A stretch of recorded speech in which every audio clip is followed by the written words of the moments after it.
और अब बात राजनीति की। दिल्ली में बीजेपी कोर ग्रुप की आज अहम बैठक है। दूसरी सूची में कैंडिडेट्स का नाम होगा शॉर्टलिस्ट। जेपी नड्डा करेंगे प्रदेश के नेताओं की बैठक की अध्यक्षता भी।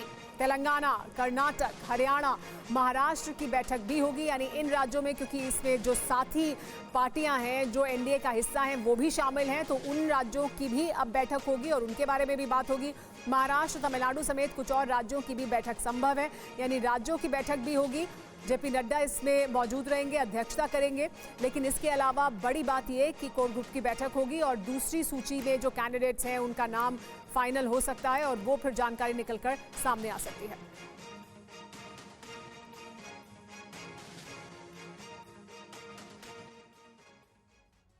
सेकंड लिस्ट के लिए बीजेपी की 2024 लोकसभा चुनाव की सेकंड लिस्ट के लिए बीजेपी का बड़ा मंथन हो रहा है।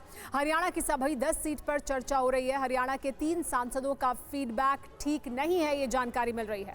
हरियाणा में बीजेपी गठबंधन नहीं करेगी, ये भी सूत्रों के हवाले से जानकारी मिल रही है। यानी हरियाणा में सभी 10 सीटों पर बीजेपी अपने उम्मीदवार उतारेगी, ये संभावना है। कर्नाटक के 11 सांसदों की रिपोर्ट भी ठीक नहीं है, यानी वहां पर भी बदलाव देखने को मिल सकता है।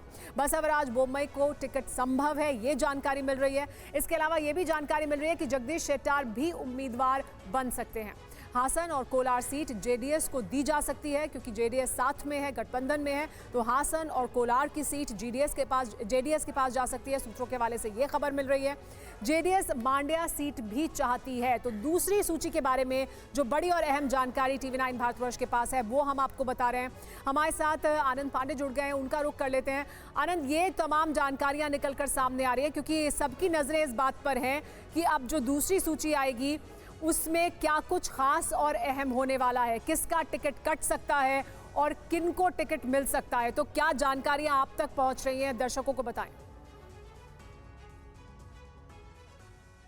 जी बिल्कुल, जो बीजेपी की पहली सूची आई थी 195 नामों वाले उम्मीदवारों की, उसमें बड़े सरप्राइजेज नहीं थे। टिकट तो कटे थे लेकिन बड़े चेहरों के टिकट नहीं कटे थे। लेकिन जो बीजेपी की दूसरी सूची आएगी, जो बताया जा रहा है कि शिवरात्रि के बाद आ सकती है, उसमें आपको बड़े सरप्राइजेज नजर आएंगे।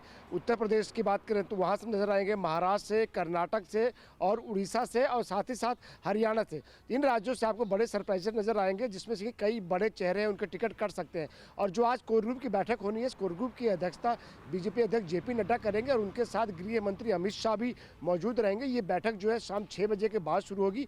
एक एक स्टेट, जिन स्टेट्स का आपने नाम लिया, हरियाणा, तमिलनाडु, आंध्र प्रदेश, महाराष्ट्र, इन स्टेट्स पर के जो उम्मीदवार हैं उनके नामों पर एक तरह से स्क्रीनिंग की जाएगी और एक एक करके चर्चा होगी। फिर ये नाम फाइनलाइज करके सीसी की बैठक जो अगले 2-3 दिनों में होने वाली है उसके लिए भेजा जाएगा।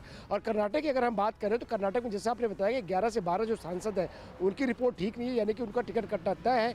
इसके अलावा सदानंद गौड़ा की हम बात करें या फिर शिव कुमार उदासी की बात करें, ये वो लोग हैं जो पहले कह चुके हैं कि वो चुनाव नहीं लड़ेंगे। गद्दी गौड़ा है, वो चुनाव नहीं लड़ेंगे। और पूर्व मुख्यमंत्री रहे बसवराज बोम्मई, उनको टिकट मिल सकता है। जगदीश शेट्टार जो कि बीजेपी छोड़कर चले गए थे फिर वापस आ गए, उनको भी टिकट मिल सकता है। इसके अलावा कर्नाटक से एक केंद्रीय मंत्री और एक राज्य मंत्री जो है उनके टिकट पर भी तलवार लटकी पड़ी है। दरअसल बीजेपी की कोशिश है कि जो पिछली बार कर्नाटक में 28 से 25 सीटें बीजेपी ने जीती थी, उसमें से आधे से ज़्यादा उम्मीदवारों को टिकट बीजेपी काट सकती है। और हरियाणा का आपने जिक्र किया, हरियाणा में बीजेपी गठबंधन नहीं करेगी। 10 की 10 सीटों पर बीजेपी अपने उम्मीदवार उतारेगी। अब ये जेजेपी यानी कि जो गठबंधन में जो उनका दल है, ये उसको तय करना है कि वो साथ में रहेगी कि चली जाएगी, क्योंकि बीजेपी ये अपनी तरफ से अनाउंस नहीं करेगी कि हम गठबंधन तोड़ रहे हैं, लेकिन अब ये जेजेपी को तय करना है। तो ऐसे में बीजेपी की जो अगली सूची आएगी उसमें आपको बड़े सरप्राइजेस नजर आएंगे। खासतौर से महाराष्ट्र पर भी इसमें नजर आएगी कि महाराष्ट्र में बीजेपी कितनी सीटें उनको देने वाली अपने सहयोगियों को, क्योंकि कल अमित शाह बड़ी देर रात तक वहाँ सहयोगी दलों के साथ बैठे रहते, उन्होंने बैठक की थी और उसकी कोर ग्रुप की बैठक भी आज होने वाली है यहाँ पे। तो बहुत से सरप्राइजेस होंगे, बहुत से चौंकाने वाली जानकारियां निकलकर सामने आएंगी जो दूसरी सूची आएगी, जैसा कि आनंद बता रहे हैं। और क्योंकि इसमें जो सहयोगी हैं उनको भी शामिल किया जाना है, उनको भी अकोमोडेट किया जाना है, तो वो भी निकलकर जानकारियां सामने आएंगी। बहुत शुक्रिया आपका इस तमाम जानकारी को देने के लिए।